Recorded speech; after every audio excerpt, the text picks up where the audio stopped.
But my aunt and my cousin just appeared, and I was like, you know what? She have the look for a nice Diablesse.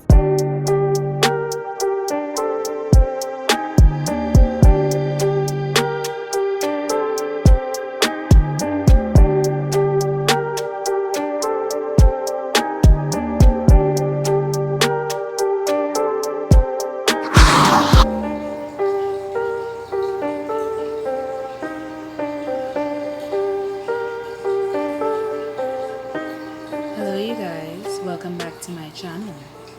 Hey guys, welcome back to my channel. It's me, Karen, and I look crazy. Please ignore this eyebrow. Let me talk to you from this side with my spooky oogie contour. Welcome back to my channel. If you're new here, hi, welcome. My name is Karen and I am a Diablesse.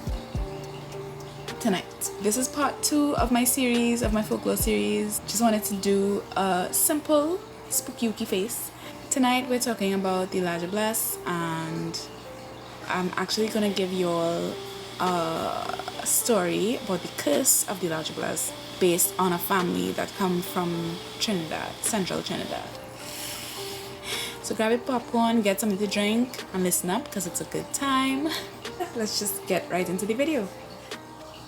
I have a spooky setup. It's just 3 candles. But them candles coming in handy tonight because tonight we're talking about the Diablesse, and apparently she doesn't like open flame. I always used to think that my favorite folklore character was the Sukuya, but after learning about the Diablesse, I feel like Sukuya might be getting a run for her money because I really like what I read about the Diablesse, what I learned I should say about the Diablesse. So basically, the Diablesse is the spirit of a wronged woman. Usually she'll prey upon the men who have transgressions against women. That would be who she takes vengeance on. So you really don't have anything to fear from a Diablesse unless you are a man who has done some ish to women in your life. Now, according to the myth, a woman who has suffered at the hands of men or a man during her lifetime, and as far as I can see, if that man especially causes her death, her spirit will come back as a Diablesse. She will haunt that man and his family until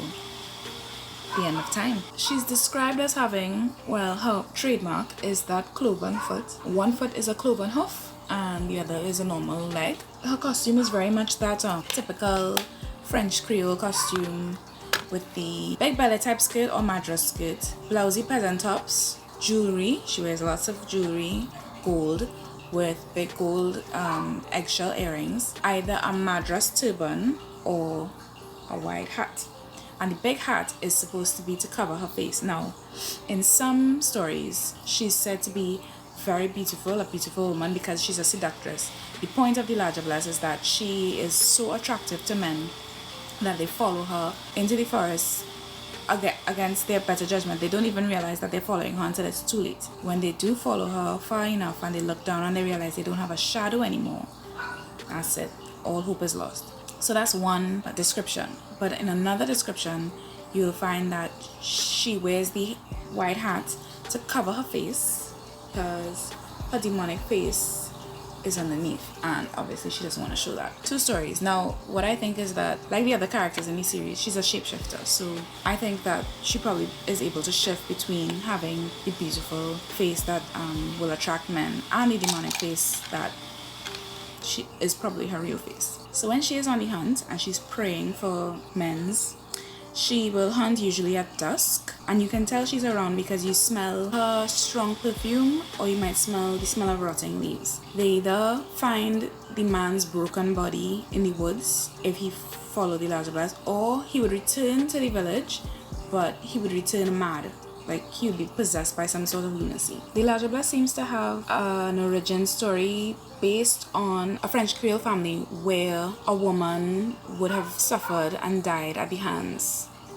of a man. Or even if the family themselves were affected by obeah, if people would work in obeah against the family, a Diablesse might manifest from that family. And the Diablesse takes vengeance against, well, whoever did them wrong. I would assume that she will appear to any man who is terrorizing women. The Diablesse myth seems to have come from French Antilles island. So when plantation owners brought their slaves over from French colonies, they brought those stories with them. That's where they seem to have originated in Trinidad. For me, I think the idea of this spirit of a wronged woman seeking vengeance against men who may have wronged her, or just men who remind her of the man in her life who wronged her, is amazing and awesome. It's the perfect cautionary tale to men who might be inclined to just be trash. If you need the threat of a larger bless to be a decent human being, then there's probably no hope for you. And then how sad for the woman that she has to spend, or that spirit has to spend, basically eternity roaming the earth, dealing with your stupid up. It's just because you were a trash human being in your life and ruined my life. So now in ruining my life, you ruined my afterlife. I don't know how I feel about that one. I know I said I wasn't going to talk about these stories, but you all had to hear this one. This one is hot off the presses. I was real scared reading this story. Like, it seemed like it was based on enough history and like there was enough receipts that it could be real, and it freaked me out. There was a family by the name of de la Tuileries, and the patriarch of that family bought a plantation in Tamina near or on Morne Diable, which I have no idea where that is, but apparently it's a mountain in Trinidad. Never heard of it though. Don't come for me. So he bought that plantation and moved his family from Grenada. His family consisted of him, his wife, and his young daughter Clemence. So he bought the estate in 1791. On her 19th birthday, her parents was outside in a storm, basically securing the premises, and a lightning bolt struck both of them. Like, how unlucky can you get? Sucks to be her, I guess. And she inherited the plantation. Her father secured her business for her. She was very well educated. She was able to get a handle on the estate and was, I mean, as a woman in that time and in that age and time, it was probably very hard for her to do so, but she got control of the estate with the help of the owner of the neighbor plantation, Monsieur Paul Guillet. You talk about Mr. Paul. So Paul insisted that he help her get control of this estate. It's unsure whether he wanted to marry her or what. They did mention that she was of marrying age and she just never did. She was just having a real good time. She was able to play the Spanish guitar and she used to like to play for the slaves. She would go dance with them, dance the ballet and thing with them. I mean, okay, Clemence, you get down, girl. It's not cool that you had slaves, but I mean, by all accounts, she was a really nice girl. Anyway, at some point, she started to lose control of the estate. So she had like a watchman, headman kind of thing. He was a slave, obviously, and he was Misha. To help her keep control of Misha, she enlisted the help of the slave who basically raised her, Malu, because Malu was old from when Clemence was young. So Malu had all the other slaves unlocked. If it wasn't listening to Malu. So Malu kind of had a grip on Misha, and then she also put this slave Mayot, who was about the same age as Clemence, to kind of be the look-a-dee, exactly what I'm looking for, to kind of keep her eye on Clemence to make sure, you know, no man come in to check Clemence in the night and thing, because she might be an orphan, but she still got to be decent. So at some point in Clemence's young life, she's still young, she was attacked by a bunch of slave men, male slaves, slave men, I don't know. They brutally raped and beat her and then slit her throat. And then after they did that, they set the house on fire. Malu saved the house from burning all the way down to the ground, but she succumbed to her injuries, and apparently Clemence's body was badly burned as well, but she was already dead. Mayot survived the fire. It took the police constables or whoever days to get to the site. They finally got to the plantation where Monsieur Paul Guillet is waiting to give them the story, and he basically told them everything that happened, that these slaves, I don't know if it was the slaves from the estate, if they rose up, or if it was like a band of slaves moving through the neighborhood. But basically he told them that they ran off into the woods, and they probably all the way down in, is it Moruga, he said? Somewhere far. He's like, they're probably down in so-and-so by now. Them gone. and the police went their merry way looking for the slaves. So Clemence didn't have any kids, she wasn't married. Now this property is just sitting down there doing nothing. So not sure who he bought it from, but Mr. Guillet, with the help of a moneylender, ended up buying the property. Convenient? I think not. He kept the slaves who were loyal to the estate, like Mayotte. Mayotte was still there. He ran the estate for himself. A little while after he bought and moved into the estate, Mr. Paul Guillet started to go mad. He started seeing visions. He would just be in this raven state half the time, and when he wasn't, he would go off into the forest, deep into the forest, and come back and like he was not himself. He would just go mad and raving, right? So he had a son, Jean-Pierre. He just thought his father was going mad, and eventually Paul died in 1840. So after Paul died, his son Jean, of course, you know, as children do when their parents die, started to go through his things and organize his affairs. Well, he came across some stuff. What did he come across, you ask? He came across a hoof. Hear what I said? He came across a hoof, a Bible. It belonged to the De la Tuileries, and also a porcelain doll from the previous century, which would have been the 18th century, 17 something something, when Clemence was still alive. Remember that? Right. After Jean found those things in his father's stuff, he started to go mad too. Imagine that. He started seeing visions. Well, obviously he started to get worried because he was like, oh no, I'm seeing visions. My father was seeing visions. I'm gonna go crazy too. Among the stuff he found of his father's, he found like a full written manuscript, but it was in Spanish and he didn't speak Spanish. So he took it to the parish priest who spoke Spanish, and he was like, hey, I found this stuff among my dad's stuff. I was kind of wondering if you could tell me what it means. So, you know, he left it with the priest and he went on his merry way. After some weeks, he came back and he was like, hey, Father, what's going on with that thing I left for you? And Father was busy praying. And after he prayed, he told homeboy, he was like, duh. Well, he wasn't like that, but you know what I mean? He was freaked out. He was like, this is the most ratchet thing you could bring to me. Did you know your father was like a full-blooded murderer? It was a confession that Paul was the one who organized the slaves to kill Clemence. Also that he could buy the property for cheap. He organized the whole thing. Oh my God! Oh my God. I can't. I am disgusted. Also in the manuscript, like he would write while he was in his lunatic state, the father, and he wrote about seeing this being that was basically stalking him and corrupting him. And Jean-Pierre admitted now to the priest that, hey, that thing that he's talking about, I think I'm seeing it too. The priest is like, you scared?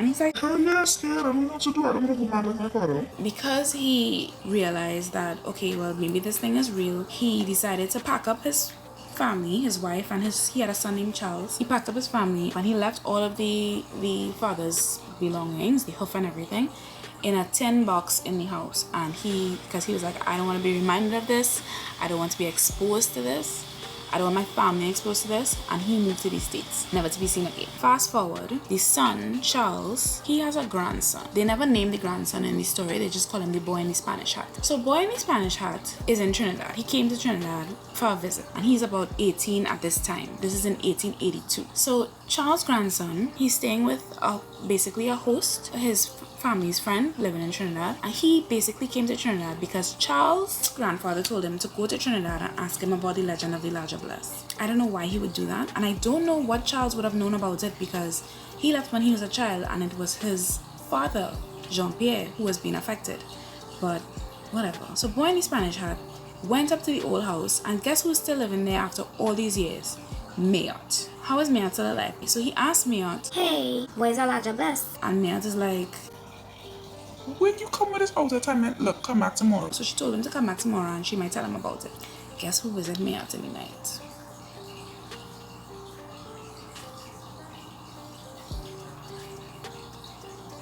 Yeah, guess who visited Mayotte in the night? She never see it coming. And she died that very night that he asked her about the Diablesse. Boy in the Spanish hat went back to the house next morning, finds her dead and is like, what is supposed to do now? So he goes up to the house himself and finds in an old room, in a cupboard, in a broken down cupboard, a tin box containing, you guessed it, a hoof, a porcelain doll, and the manuscript with the accounts of everything that happened. When he read it, he realized it was everything that I just told you. He read the account that his great-grandfather Jean-Pierre wrote. That's how he came to find out about his family. After he found all that out, he didn't go back to the States immediately. He stayed in Trinidad for some years, actually more than a few years. It was said that when he was a mature man, he married very young, and then he had a daughter with the young wife, and then he moved back to the States. Boom flick now, another man in the 1940s comes to Trinidad when he's 22. You know, during that time of war and stuff, so he's part of the army, he joins up with the army and stuff, and he's just living that's what he's doing. This man, his mother was a single mother, and I'll tell you why that's important later on. So he is the son of a single mother, and he just came to Trinidad because this is where his family is from, and he come back and he's now in the army and serving, whatever, right? In his youth, he's walking down to his little apartment in Newtown. He recounts that there was this woman followed him, and he didn't really want to mix up with her because he thought she was a prostitute because she's looking hot and sexy now. So he kept walking really fast, and in his walking, he realized no matter how fast he walked, sis is gaining on him. Only to realize when he turns around, like to see how far she is right here next to him, right in his face. He claims that she was a Diablesse and she was tormenting him mentally. Gerard Besson, who we established last time, wrote the book. It seems as if he's interviewing this man in 1990, I should say. So this is why I'm thinking that, like, okay, this is a first-hand account basically, because he said he's interviewing this man in 1990 in a pub during the coup, and people are in the pub hearing this story as well. Some of them laughing, not taking it on or whatever, but he is collecting information for his book. The man is like in a trance telling him this story, like he still can't believe like what happened to him. So at the end of the story, the guy goes, you know, I still have that tin box. You want to have it? Because like I would hate that if it gets thrown away, it belongs to this island. oh my god, freaky. Like imagine somebody in 1990 have a box with a hoof, a porcelain doll from the 1790 something, and a written account that their ancestors murdered a woman. And it is a descendant because the interviewer, Mr. Besson, goes, no thanks, Mr. Guillet, I have enough stuff already. So it was him, he was a Guillet. The theory is that the Diablesse Clemence was stalking the men of the Guillet family. So she started with Paul, she sent him mad, eventually killed him, and then she started sending Jean-Pierre mad, but then he moved away. He sold the estate and he moved away with his family, Charles. So she never got to Charles, boy in the Spanish hat, who's his grandson. We actually don't know any story if he was ever affected, except another story Mr. Besson remembers his grandmother telling him. His grandmother had a friend named Clara, and Clara remembers a time she was walking with her nanny down a street in Port of Spain, and she saw a man with a kind of Spanishy hat looking at her. The man was real intensely looking at her for some reason, and her nanny was like, don't look at him. She remembers strong perfume and rotten leaves, and she kind of glimpsed the man, and under the rim of his Spanish hat, his eyes were glowing red. And you know, as a child, you're kind of fast, you want to see. The nanny kept pulling and she's like, don't look, and they kept hurrying away, and she heard the sound of chains and like the rustle of a skirt. When she was a little further away, she heard the sound of like a woman's laughter, shrieking laughter, and then she heard the woman say, this time you get away, this time you hear, you just wait, she's savior, but not forever, not all of you, not ever. So then later on, Clara went on to marry this dude when she was really young and he was really old, like more mature than her, and they had a young daughter, and then they moved to the States. Who that is? Mr. Besson now is like theorizing this is probably that same boy in the Spanish hat. He didn't leave Trinidad until he was already mature with his young wife and his young daughter, and it was probably Clara. Mr. Besson's grandmother told him that Clara's daughter had a child out of wedlock, and that son came back to Trinidad.